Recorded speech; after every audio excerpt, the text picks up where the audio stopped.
আসসালামু আলাইকুম। Real village cooking চ্যানেলে সবাইকে ওয়েলকাম জানাচ্ছি। আজকে আমি বানাবো খুবই মজাদার কলপিঠে রেসিপি। চালের আটা দিয়ে কিভাবে সহজেই কলপিঠে বানানো যায় আজকে আমি সেটা বানিয়ে দেখাবো। সঙ্গে থাকবে খেজুরের গুড়। এখানে আমি একটা পাত্র নিয়ে নিয়েছি, দিয়ে দিচ্ছি চালের আটা। 1 বাটি পরিমাণে চালের আটা নিয়ে নিলাম। দিয়ে দিচ্ছি লবণ। লবণটা আপনারা টেস্ট অনুযায়ী দেবেন। এটা লবণটা দিয়ে আমি খুব ভালোভাবে মিশিয়ে নিচ্ছি। এখানে শুকনো চালের গুঁড়ো নিয়েছি। আপনারা চাইলে এখানে রাত্রেবেলায় চাল ভিজিয়ে রেখে সকালে আপনারা চালটা ঝরিয়ে একটু শুকনো শুকনো করে মিক্সিতে গুঁড়িয়ে নিতে পারেন। এবার এই পর্যায়ে আমি দিয়ে দিচ্ছি গরম জল। আমি গরম জল দিয়ে এটা বানাচ্ছি, যেহেতু চালটা আমার আটাটা শুকনো আটা শুকিয়ে রেখেছিলাম। জলটাকে আমি একটু গরম করে নিয়েছি, খুব ভালোভাবেই গরম করে নিয়েছি। ফুটন্ত মতো দিয়ে ভালোভাবে আমি অল্প অল্প করে জল দিয়ে এটাকে মাখিয়ে নেব। গরম জল দিয়ে মাখলে এটা পিঠেটা খুবই নরম হয় আর খেতে খুবই ভালো লাগে। এইভাবে আমি হাত দিয়ে ভালোভাবে মাখিয়ে নেব। একবারে জলটা দেব না, অল্প অল্প করে জল দেব আর আমি মাখিয়ে যাব, নাহলে বেশি নরম হয়ে যেতে পারে।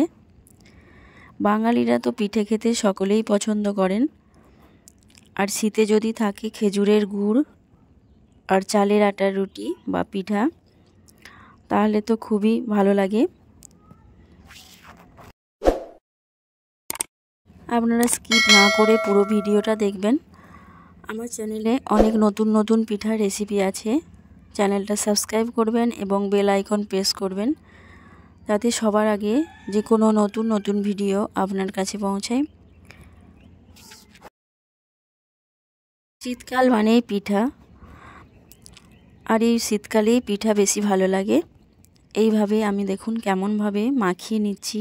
এই রকম করে ভালোভাবে ডোয়ের মতো করে মাখিয়ে নিতে হবে।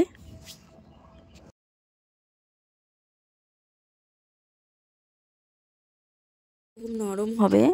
আমার এখানে জল লেগেছে 1 বাটির মতো। আপনারা চাইলে যদি আপনাদের একটু মনে হয় লাগবে, সেই পর্যায়ে একটু দিয়ে দিতে পারেন।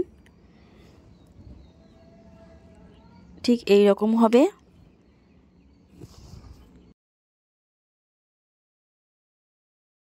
এবার আমি এরকম একটা কল নিয়ে নিচ্ছি। এই কল দিয়েই আমি কলপিঠেগুলো বানাবো। এই দেখুন, এইরকম ছিদ্রযুক্ত একটা কল আপনারা বাজারে পেয়ে যাবেন, এরকম পিঠে বানানো কল। এবার এর মধ্যে আমি কিছুটা পরিমাণ আটার মিশ্রণ দিয়ে দিচ্ছি।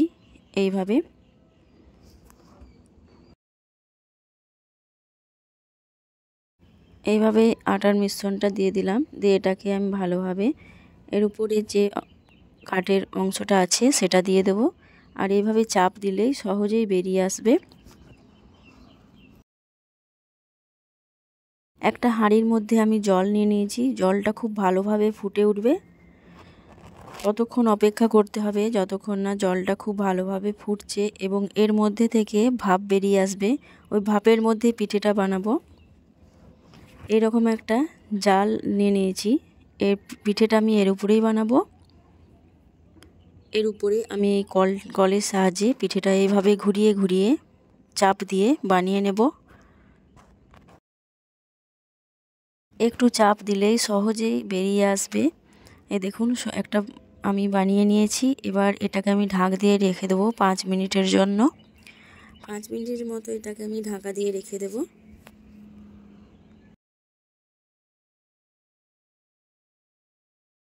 ফিরে আসছি 5 মিনিট পর। এই দেখুন পিঠেটা খুব ভালোভাবে সেদ্ধ হয়ে গেছে। এবার এটাকে আমি তুলে নিচ্ছি। এটা সহজেই উঠে চলে আসবে। এই দেখুন খুব সুন্দরভাবে পিঠেটা সেদ্ধ হয়ে গেছে আর সহজেই উঠে চলে আসছে। এই দেখুন, ঠিক একইভাবে আমি আবারও একটা পিঠে বানিয়ে নেব। কিছু নিয়ে কিছুটা আটা নিয়ে নিলাম, দিয়ে এইভাবে ঘুরিয়ে ঘুরিয়ে আবারও ঠিক একইভাবে একটা পিঠে বানিয়ে নিচ্ছি। আবারও ঢাকা দিয়ে রেখে দেবো 5 মিনিটের মতো। ঠিক একইভাবে আমি সব কটা পিঠে বানিয়ে নেব।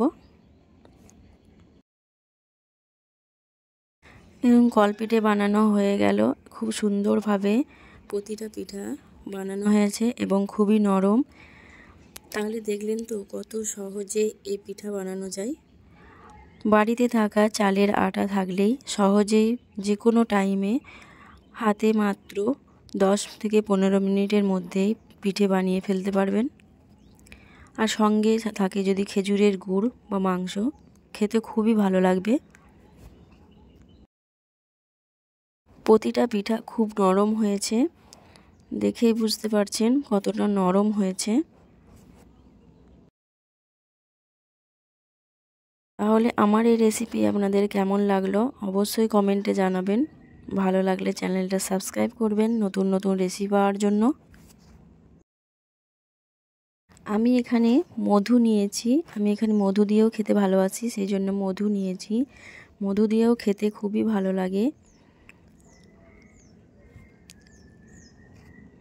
খেজুর গুড় দিয়ে খেতে খুবই ভালো লাগবে।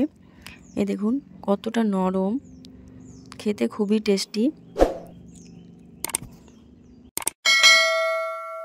আপনারা বাড়িতে এইভাবে ট্রাই করে দেখবেন কতটা নরমভাবে এই পিঠে বানানো যায়।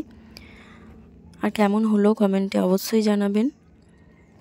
আমি এখানে খেজুরের গুঁড়ো নিয়েছি, এই দেখুন খেজুর গুড় দিয়েও খেতে খুবই ভালো লাগে।